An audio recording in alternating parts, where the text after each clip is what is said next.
Role करतो आहे, कारण मी अशा जागी बसली आहे जिथे कॅमेऱ्याकडे लक्ष देणं नेक्स्ट टू इम्पॉसिबल आहे. कारण माझ्या आजूबाजूला पूर्ण जंगल आहे आणि सध्या पाऊस पडतो आहे आणि मी एका खूप सुंदर प्रॉपर्टीमध्ये बसली आहे. सो मी आहे सध्या माथेरानमध्ये आणि माथेरानमध्ये आम्ही थांबलो आहे MTDC रिसॉर्टमध्ये, जे माथेरानमध्ये गव्हर्नमेंटचं रिसॉर्ट आहे, MTDCचं रिसॉर्ट आहे. हा रिव्ह्यू रेकॉर्ड करताना आजूबाजूचं वातावरण बघून तुम्हाला मी जे काही बोलणार आहे त्याच्यावर नक्की विश्वास बसेल. सो बेसिकली हे ब्रिटिशकालीन रिसॉर्ट आहे जे गव्हर्नमेंट चालवतं आणि याच्या आजूबाजूला पूर्ण जंगल आहे. हे पूर्ण एका जंगलात वसलेलं रिसॉर्ट आहे, त्यामुळे इथे भरपूर झाडं आहेत. त्या ज्या रूम्स आहेत त्या अशा एक कॉटेज टाईप फील देतात, एक जुन्या काळातली वाईब देतात आणि इथे आल्यावरती ॲक्च्युअल तुम्हाला जाणवतं की तुम्ही एक ब्रिटिशकालीन प्रॉपर्टीमध्ये स्टे करताय आणि एका जुन्या प्रॉपर्टीमध्ये स्टे करताय. मला थोडी इथे कोकणाची वाईबसुद्धा आली. थोडी मला आम्ही जेव्हा शिमल्याला पावसाळ्यात गेलो होतो त्या शिमल्याची वाईबसुद्धा आली.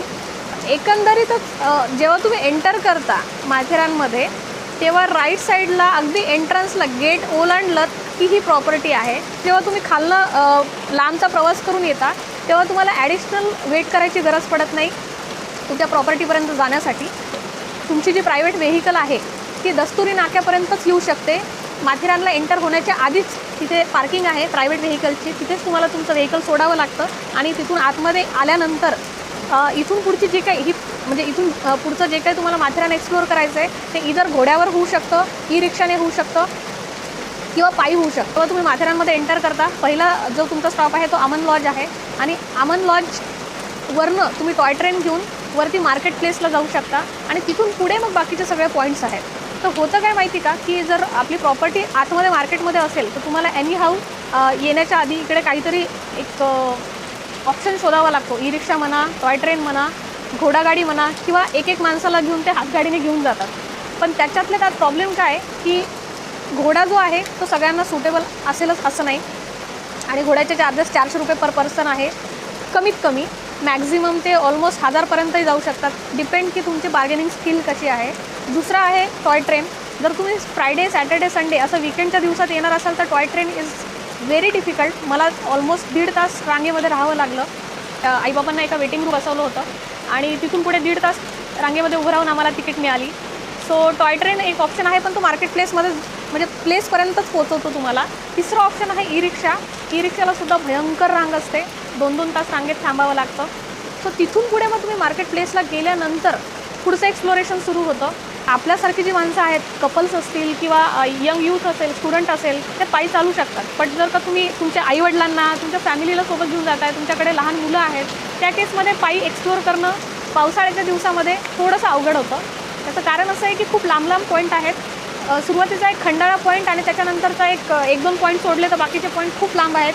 तो इथला फेमस लेक वगैरे आहे, ते पॉईंट आम्ही पण गेलो नाही एक्सप्लोअर करायला, ते पॉईंट खूप लांब आहेत. तर आमच्यासोबत आईबाबा होते, तर आम्ही सुरुवातीचे 1-2 पॉईंट कवर केले आणि आम्ही परत आलो.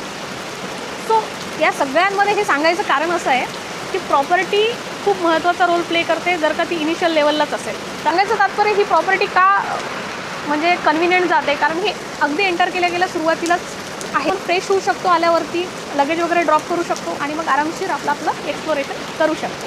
तर या प्रॉपर्टीमध्ये एकच रेस्टॉरंट आहे त्यांचं इन हाऊस आणि ते इनफ होतं कारण तिथे सगळ्या प्रकारचं जेवण तुम्हाला मिळेल. म्हणजे फॅन्सी काही फार मिळणार नाही इटालियन वगैरे, पण चायनीज आहे आणि नॉर्मल इंडियन महाराष्ट्रीयन खाणं तुम्हाला मिळेल. व्हेज आहे, नॉनव्हेज आहे, दोन्ही आहे अवेलेबल. सो इथलं जे फूड आहे घरी बनवल्यासारखं फील देतं आणि चव खूप चांगली आहे आणि फ्रेश आहे विशेष म्हणजे. तर तुम्हाला इतर रेस्टॉरंटची गरज नाही पडत. तर इथलं फूड खूप अमेझिंग होतं, इथला स्टे खूप अमेझिंग होता. सो हा आहे आमचा व्हॅली व्ह्यू डिलक्स विला. हे AC रूम्स आहेत आणि तुम्ही बघू शकता इथे विला आहे आणि त्या तिकडे ते जे दिसतंय ते तुम्हाला यांचं इन हाऊस रेस्टॉरंट आहे. सो आमच्यासोबत आईबाबा होते त्यामुळे त्यांनी आम्हाला अशा रूम्स दिल्या ज्या हॉटेलच्या जवळ आहेत. ओके, आणि आता आपण बघूया fun part. So come on. इकडनं तुम्हाला टॉय ट्रेन पास होताना दिसते इतर सीझनमध्ये. सध्या मान्सून सुरू आहे त्यामुळे टॉय ट्रेन बंद आहे नियर टू अमन लॉज. तुम्ही बघू शकता खाली घोडे जात आहेत. तुम्ही असे घोडे हायर करू शकता हे एक्सप्लोअर करण्यासाठी. ओके, आम्ही काल घोड्यावरती ती ॲक्टिव्हिटी कंप्लीट केली. तिकडनं येताना म्हणजे माथेरानमधनं इकडे अमन लॉजकडे येताना आम्ही घोडे केले होते. आम्हाला 400 रुपये पडले कारण आम्ही व्यवस्थित बार्गेनिंग केली होती आणि आमची जी टायमिंग होती ती वेळ आमची संध्याकाळची होती, त्यामुळे आम्हाला ते 400 रुपयामध्ये पडले. सो अशी अमेझिंग प्रॉपर्टी आहे. चला तुम्हाला एक छोटासा टूर देते.